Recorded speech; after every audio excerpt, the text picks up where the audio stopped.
Good evening students. कैसे हैं आप सब? उम्मीद करता हूं आप सब बहुत अच्छे से होंगे। जैसा कि कल मैंने आपको प्रॉमिस किया था कि जो भी अपडेट होगा टैबलेट और स्मार्टफोन वितरण के संबंध में, मैं प्रशासनिक अधिकारियों से और जो यहाँ ज़िले में जो प्रभारी हैं, काम देखते हैं, उनसे बात करके मैं आपको अपडेट करूँगा। तो वही अपडेट देने के लिए मैं आपके साथ सामने हूँ। लेकिन ये जो न्यूज़ है वो छात्र छात्राओं के उत्साह को देखते हुए, जिस तरह से छात्र छात्राएं उत्साहित थे और अपनी बारी का इंतज़ार कर रहे थे टैबलेट और स्मार्टफोन वितरण के लिए, तो उनके लिए कहीं ना कहीं थोड़ा सा सुखदायी नहीं है। तो समस्याएं क्या हैं और क्या बातचीत हुई है वो मैं आपको बताऊंगा। कि जो टैबलेट और स्मार्टफोन वितरण की योजना थी वो कई ज़िलों में आपने सुना भी होगा कि लिस्ट जारी हो रही थी, कई जगह हो चुकी थे वितरण, लेकिन सबको बच्चों वितरण किसी भी ज़िले में 100% नहीं हुए हैं। लखनऊ में अगर हम बात करें तो शुरू में लखनऊ में ज़रूर बहुत सारे संस्थाओं को 100% वितरण कर दिए गए, लेकिन बाकी यूपी के अगर अन्य ज़िलों की बात करें तो धीरे धीरे करके डिवाइस आ रहे थे। संस्थानों को चयनित करके फाइनल ईयर के छात्रों को प्रेफरेंस देते हुए वितरण कराया जा रहा था। लेकिन जैसे हम चित्रकूट जनपद की बात करें तो यहाँ की जो स्थिति है, आज जो मैंने बात किया तो जो एडीएम सर इसके इंचार्ज थे, देखते थे, उनका ट्रांसफ़र हो गया है। क्योंकि आपको पता है कि चुनाव आचार संहिता लग चुकी है और चुनाव शीघ्र होने वाले हैं। तो जनरली जब चुनाव होने वाले होते हैं तो प्रशासनिक अधिकारियों के तबादले होना स्वाभाविक है। तो जब तबादले होते हैं, कोई नए अधिकारी आते हैं, जिम्मेदारी लेते हैं, तो समझते हैं थोड़ा सा उनको टाइम लगता है। दूसरा, जब उनसे बात नहीं हो पाई तो वहाँ के जो डीएम ऑफिस में जो वहाँ पे एक बाबू हैं, उनसे मेरी बात हुई तो उन्होंने ये बताया कि सर अभी तक डिवाइस आने की कोई सूचना नहीं है कि कहीं पर भी डिवाइस आए हों ज़िले में।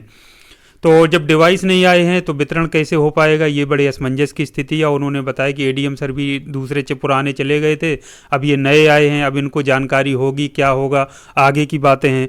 दूसरा, एक जो प्राणनाथ डिग्री कॉलेज है मऊ में, जहाँ से कलेक्शन होना था और वहाँ से हम लोगों को मांगा गया था ऑप्शन कि आप कहाँ से बच्चों को प्राप्त कराएंगे, तो हमने वो डिग्री कॉलेज का ऑप्शन दिया था। तो वहाँ के जो प्रोफेसर हैं, इंचार्ज हैं इसके लिए, तो उनसे भी मेरी बात हुई। तो उन्होंने कहा कि जगह इन्होंने देखा था कि ये रूम वगैरह की कहाँ पर रखा जाएगा, लेकिन अभी तक ये डिवाइस मिलने की कोई बात नहीं हुई है, ना ही डिवाइस हमारे पास आए हैं।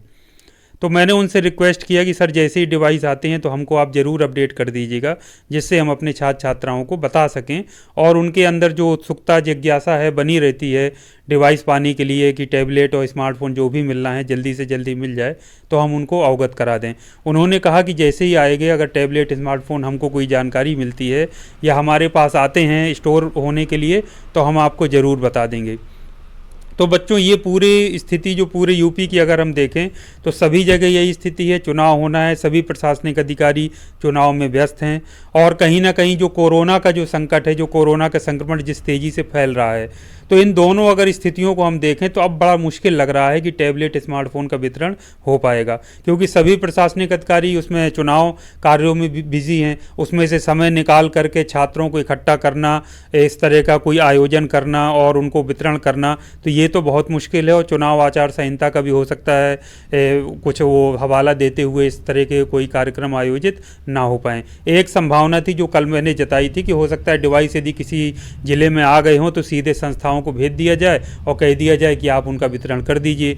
लेकिन अभी की जो स्थिति है, जिस तरह से छात्रावास खाली कराने के निर्देश जारी हो गए हैं और बच्चों को वैक्सीनेशन कराने के, और जो 16 तारीख तक आपको पता है जनवरी तक बंद है, और उसके आगे क्या स्थिति बनेगी ये आगे जो भी आदेश जारी होगा उसके अनुसार होगा, जो भी शासन का आदेश होगा। तो बच्चों, वर्तमान परिस्थितियों में ये आप मान के चलिए कि टैबलेट और स्मार्टफोन का वितरण बहुत मुश्किल है। यदि किसी ज़िले में किसी को पहले से आ गए हों, रखे हों या दे दिए जाएं, या कोई छात्र आके कहे कि अरे हमारे यहाँ तो दिए जा रहे हैं, तो आप उसको एक्सेप्शनल केस मानिएगा, यानी कि अपवाद स्वरूप उसको मानिएगा। बाकी मैक्सिमम जगहों पे ये बड़ा मुश्किल है कि जो अधिकारी हैं जिला स्तरीय, वो इसमें से टाइम निकाल कर टैबलेट और ये स्मार्टफोन वितरण को प्रेफरेंस देंगे चुनाव को छोड़कर। तो चुनाव में प्रेफरेंस ज़्यादा है। और दूसरा, कोरोना का जो संक्रमण है तो उससे आप मान के चल लीजिए इस तरीके के समारोह आयोजित होना और उनको टैबलेट या स्मार्टफोन का वितरण करना इन परिस्थितियों में बहुत मुश्किल है। जिस तरीके की परिस्थितियाँ बन रही हैं और आप न्यूज़ में सब सुन भी रहे होंगे, देख भी रहे होंगे, सोशल मीडिया नेट प्लेटफॉर्म्स पर भी जो स्थितियाँ बन रही हैं। तो बच्चों आपको इंतज़ार करना पड़ेगा, मार्च तक कम से कम मैं मानता हूं कि इंतज़ार करना पड़ेगा, क्योंकि परियोजना पहले से स्वीकृत है और पहले से सारे डिवाइस अगर आ चुके होंगे, सप्लाई हो चुके होंगे तो मिलेंगे तो है ही। और फाइनल ईयर से स्टार्टिंग शुरू हो गई है। हमारे यहाँ भी फाइनल ईयर के छात्र छात्राएँ काफ़ी चयनित हुए हैं और उनको मैसेज भी आने शुरू हो गए थे। तो हमको भी ये उम्मीद लग रही थी कम से कम ये चुनाव के पहले पहले अंतिम वर्ष के छात्र छात्राओं को मिल जाएंगे। उसके बाद चुनाव के बाद जैसे ही चुनाव होंगे तो सेकेंड ईयर और जो फर्स्ट ईयर के छात्र छात्रा हैं उनको भी डिवाइस प्राप्त हो जाएगा। लेकिन अभी की जो स्थिति बन रही है पूरे उत्तर प्रदेश में, जिनको प्राप्त हो चुके हैं वो सब बधाई के पात्र हैं, छात्र बहुत खुश हैं और होना भी चाहिए। बाकी जो छात्र छात्राएं अपनी बारी का इंतजार कर रहे थे शीघ्र मिलने का, उनको कहीं ना कहीं मायूसी हासिल हुई। तो लेकिन मैं उनसे कहूँगा कि वो मायूस ना हो, जो भी समय मिला है आप अपना पठन पाठन में, पढ़ाई लिखाई में ध्यान दें और शीघ्र ही यदि आपके नाम पर डिवाइस अलॉट हो चुका है, डिवाइस आ चुके हैं, खरीदे जा चुके हैं, तो चुनाव के बाद से ही आपको मिल जरूर जाएंगे। तो 10 मार्च तक का इंतजार करिए, उसके बाद क्या स्थिति बनती है, कैसे क्या वितरण होगा, उस संबंध में आपको सूचित कर दिया जाएगा। इसके अलावा यदि बीच में कुछ भी सूचना मिलती है डिवाइस आने की, या हो सकता है भाई कोई जिला स्तरीय अधिकारी हैं कुछ निर्णय ले लें, तो उसके संबंध में यदि कोई भी अपडेट हमको प्राप्त होगा तो हम आपको ज़रूर बता देंगे। तब तक के लिए मान के चलिए कि चुनावों तक और जो ये कोविड संक्रमण की जो स्थिति है उसको देखते हुए फिलहाल तो टैबलेट और स्मार्टफोन का वितरण जो है वो हो पाना मुश्किल है। तो ये था बच्चों महत्वपूर्ण अपडेट। उम्मीद करता हूँ कि आप लोग अपना उत्साह के साथ पढ़ाई करते रहेंगे और अपने पठन पाठन में किसी भी तरह का व्यवधान नहीं आने देंगे और स्वयं को बचाना है कोरोना संक्रमण से। अपना ध्यान रखिए, अपना वैक्सीनेशन ज़रूर समय से करा लीजिए और जो भी मानक हैं, जो भी दिशा निर्देश दिए जा रहे हैं शासन द्वारा और जो स्वास्थ्य विभाग द्वारा, उसका अनुपालन करिए और जो भी उसके पॉसिबल जो हो सकते हैं बचाव, उनसे बचने का प्रयास करिए और अपने पठन पाठन पर ध्यान दिए रहिए और अपने छात्र का जो आपके साथी हैं उनका भी जो सहयोग आप कर सकें पढ़ाई लिखाई में ऑनलाइन करके या जिस भी माध्यम से, तो उनकी हेल्प ज़रूर करिए।